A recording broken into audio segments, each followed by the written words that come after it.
ओम शांति। आज सुनते हैं 14 जनवरी 85 के अव्यक्त बाप दादा के मधुर महावाक्य। आज की अव्यक्त मुरली सारी शुभ चिंतन शुभ चिंतन शुभ चिंतन। बाबा ने कहा शुभ चिंतक ही शुभ चिंतन कर सकता है। तो शुभ चिंतक बनने का आधार क्या है? बाबा ने कहा शुभ चिंतक बनने का आधार ही सब चिंतन है। जितना सब चिंतन करेंगे उतना शुभ चिंतन चलेगा, फिर शुभ चिंतक बन जाएंगे। बाबा ने कहा हर समय भिन्न भिन्न तरीके से शुभ चिंतन तो कर ही सकते हैं। ज्ञान की मुरली की पॉइंट्स याद करके उनका मंथन करके उसका तो शुभ चिंतन अच्छी तरह से कर सकते हैं, लेकिन सबसे मुख्य है वो सब चिंतन का अभ्यास खूब करना है। नहीं तो शुभ चिंतन भी थोड़ा ही टाइम चलेगा, फिर देभान में आएंगे, फिर विकार आ जाएंगे। इसलिए सबसे पहली चीज पकड़ लेनी चाहिए सब चिंतन की। और सब चिंतन माना खुद को निज के आत्मा समझ के उस अपने आत्मिक स्वरूप को देखना। जैसे कि मैं सीट पर सचमुच कोई आसन भ्रिकुटी में बिछा है, उस पे मैं आत्मा कितनी सुंदर चमक रही हूँ। हर वक्त उस प्यारे स्वरूप को देखते रहना, ये कहलाता है सब चिंतन। इतना दिल खुश हो अपने स्वरूप को देख के कि देखता ही रहूं कितनी पवित्र स्वरूप में आत्मा हूँ, कितनी शुद्ध हूँ। उससे कैसे शुद्धता चारों ओर निकलती फैल रही है। तो ये सब चिंतन में टिक जाना, इसी से ही शुभ चिंतन फिर स्वतः चलता है। सब न मिस हो, बस सब सदा ही रहे। आज सारी मुरली बाबा की सब चिंतन को बेस बना के सदा शुभ चिंतन में रहने वाले। फिर बाबा ने कहा व्यर्थ चिंतन पर चिंतन उनके निकट नहीं आ सकता। तो आओ सुनते हैं आज की मुरली के 4 क्वेश्चन है। शुभ चिंतन का आधार क्या है? दूसरा, सब चिंतन का अर्थ क्या है? तीसरा, पर चिंतन और व्यर्थ चिंतन से सदा सेफ कौन रहते हैं? लास्ट, कौन सी आत्मा के आगे कभी विघ्न आ नहीं सकता? तो 14 जनवरी 85 की मुरली सदा सर्व के शुभ चिंतक अव्यक्त बाप दादा बोले, आज बाप दादा चारों ओर के विशेष बच्चों को देख रहे हैं। कौन से विशेष बच्चे हैं? जो सदा सब चिंतन शुभ चिंतन में रहने के कारण सर्व के शुभ चिंतक हैं। सब चिंतन और शुभ चिंतन में रहने के कारण सर्व के शुभ चिंतक हैं। तो जब सदा शुभ चिंतन में रहता है वह स्वतः ही शुभ चिंतक बन जाता है। शुभ चिंतक बनने का पहला कदम है सब चिंतन। शुभ चिंतन का आधार आ गया, पहला कदम सब चिंतन। सब चिंतन अर्थात जो बाप दादा ने मैं कौन की पहेली बताई है उसको सदा स्मृति स्वरूप में रखना। अर्थात जो बाप दादा ने मैं कौन की पहेली बताई उसका सदा स्मृति स्वरूप बनकर रहना। जैसे बाप और दादा जो हैं जैसे हैं वैसा उसको जानना ही यथार्थ जानना है, और दोनों को जानना ही जानना है। ऐसे सब को भी जो हूँ जैसा हूँ अर्थात जो आदि अनादि श्रेष्ठ स्वरूप हूँ उस रूप से अपने आप को जानना और इसी सब चिंतन में रहना, इसको कहा जाता है सब चिंतन। अपना श्रेष्ठ स्वरूप भी बिल्कुल स्पष्ट नजर आए, कैसे मैं मणि की तरह चमक रही हूँ और बिल्कुल एक क्लियर जैसे देख भी रहे हो, फील भी कर रहे हो। तो बाबा कहते हैं उसी सब चिंतन में रहना, इसको कहा जाता है सब चिंतन। मैं कमजोर हूँ, पुरुषार्थी हूँ, लेकिन सफलता स्वरूप नहीं हूँ, माया जीत नहीं हूँ, यह सोचना सब चिंतन नहीं। क्योंकि संगम युगी पुरुषोत्तम ब्राह्मण आत्मा अर्थात शक्तिशाली आत्मा, यह कमजोरी व पुरुषार्थहीन व ढीला पुरुषार्थ देह अभिमान की रचना है। सब अर्थात आत्म अभिमानी इस स्थिति में यह कमजोरी की बातें आ नहीं सकती। तो यह देह अभिमान की रचना का चिंतन करना, यह भी सब चिंतन नहीं है। सब चिंतन अर्थात जैसा बाप वैसे मैं श्रेष्ठ आत्मा हूं, ऐसा सब चिंतन वाला शुभ चिंतन कर सकता है। शुभ चिंतन अर्थात ज्ञान रत्नों का मनन करना, रचता और रचना के गुह्य रमणीक राजों में रमण करना। एक है सिर्फ रिपीट करना और दूसरा है ज्ञान सागर की लहरों में लहराना, अर्थात ज्ञान खजाने के मालिकपन के नशे में रह सदा ज्ञान रत्नों से खेलते रहना।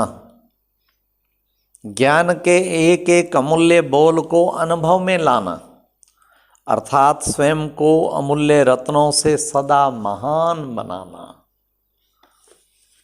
ऐसा ज्ञान में रमण करने वाला ही शुभ चिंतन करने वाला है।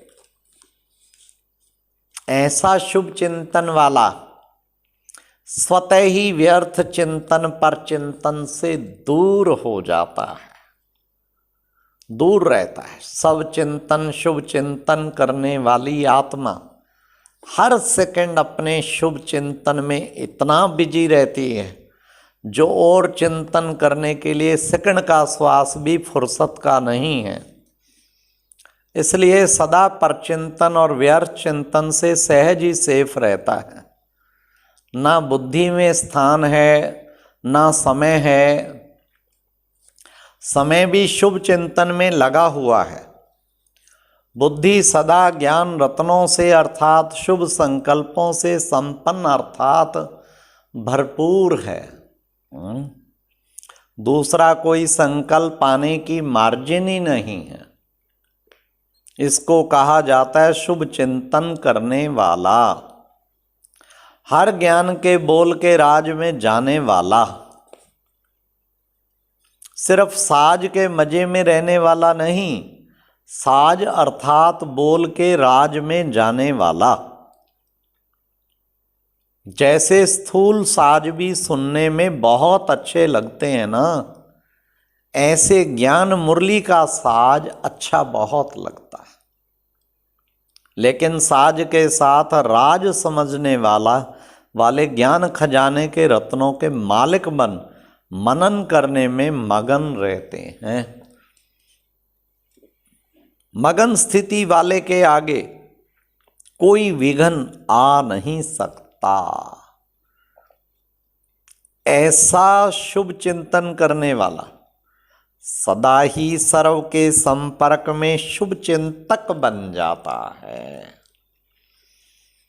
ऐसा शुभ चिंतन करने वाले स्वतः ही सर्व के संपर्क में शुभ चिंतक बन जाता है। सब चिंतन फिर शुभ चिंतन, ऐसी आत्माएं शुभ चिंतक बन जाती हैं। क्योंकि जो स्वयं दिन रात शुभ चिंतन में रहते, वह औरों के प्रति कभी भी ना अशुभ सोचते ना अशुभ देखते। उनका निजी संस्कार व स्वभाव शुभ होने के कारण वृत्ति दृष्टि सर्व में शुभ देखने और सोचने की स्वतः ही आदत बन जाती है। इसलिए हर एक के प्रति शुभ चिंतक रहता है। किसी भी आत्मा का कमजोर संस्कार देखते हुए भी उस आत्मा के प्रति अशुभ व व्यर्थ नहीं सोचेंगे, यह तो ऐसा ही है। लेकिन ऐसी कमजोर आत्मा को सदा उमंग उत्साह के पंख दे शक्तिशाली बनाए ऊंचा उड़ाएंगे। सदा उस आत्मा के प्रति शुभ भावना शुभ कामना द्वारा सहयोगी बनेंगे। शुभ चिंतक अर्थात ना उम्मीदवार को उम्मीदवार बनाने वाले, शुभ चिंतक के खजाने से कमजोर को भी भरपूर कर आगे बढ़ाएगा। यह नहीं सोचेगा इसमें तो ज्ञान है ही नहीं, यह ज्ञान के पात्र नहीं, यह ज्ञान में चल नहीं सकते। शुभ चिंतक बाप दादा द्वारा ली हुई शक्तियों के सहारे की टांग दे लंगड़े को भी चलाने के निमित्त बन जाएंगे। शुभ चिंतक आत्मा अपनी शुभ चिंतक स्थिति द्वारा दिलशकस्त आत्मा को दिलखुश मिठाई द्वारा उनको भी तंदुरुस्त बनाएगी। दिलखुश मिठाई खाते हो ना तो दूसरे को खिलाने भी आती है ना। शुभ चिंतक आत्मा किसी की कमजोरी जानते हुए भी उस आत्मा की कमजोरी भुलाकर अपनी विशेषता की शक्ति की समर्थी दिलाते हुए उसको भी समर्थ बना देंगे। किसी के प्रति घृणा दृष्टि नहीं, सदा गिरी हुई आत्मा को ऊंचा उड़ाने की दृष्टि रहेगी। सिर्फ स्वयं शुभ चिंतन में रहना व शक्तिशाली आत्मा बनना, यह भी फर्स्ट स्टेज नहीं। इसको भी शुभ चिंतक नहीं कहेंगे। शुभ चिंतक अर्थात अपने खजानों को मनसा और द्वारा वाचा द्वारा अपने रूहानी संबंध संपर्क द्वारा अन्य आत्माओं प्रति सेवा में लगाना। शुभ चिंतक बने हो, सदा वृत्ति दृष्टि शुभ वृत्ति शुभ दृष्टि शुभ ही शुभ, तो सृष्टि भी ब्राह्मणों की शुभ दिखाई देगी। वैसे भी साधारण रूप में कहा जाता है शुभ बोलो। ब्राह्मण आत्माएं तो हैं ही शुभ जन्म वाली, शुभ समय पर जन्मे हो। ब्राह्मणों के जन्म की घड़ी अर्थात वेला शुभ है ना। भाग्य की दशा भी शुभ है, संबंध भी शुभ है, संकल्प कर्म भी शुभ है। इसलिए ब्राह्मण आत्माओं के साकार में तो क्या, लेकिन स्वप्न में भी अशुभ का नाम निशान नहीं। ऐसी शुभ चिंतक आत्माएं होना। स्मृति दिवस पर विशेष आत्मा आए हो। स्मृति दिवस अर्थात समर्थ दिवस, तो विशेष समर्थ आत्माएं होना। बाप दादा भी कहते हैं सदा समर्थ आत्माएं समर्थ दिन मनाने भले पधारें। समर्थ बाप दादा समर्थ बच्चों का सदा स्वागत करते हैं। समझा? अच्छा, सदा शुभ चिंतन के रूहानी नशे में रहने वाले, शुभ चिंतन के खजाने से संपन्न रहने वाले, शुभ चिंतक बन सर्वात्माओं को उड़कर उड़ाने वाले, सदा बाप समान दाता वरदाता बन सभी को शक्तिशाली बनाने वाले, ऐसे समर्थ समान बच्चों को बाप दादा का याद प्यार और नमस्ते। अच्छा, बाप दादा का याद प्यार मिला, सारा दिन शुभ चिंतन, एक भी अशुभ संकल्प न आए और उसका आधार सब चिंतन में चमकता हुआ आत्मा।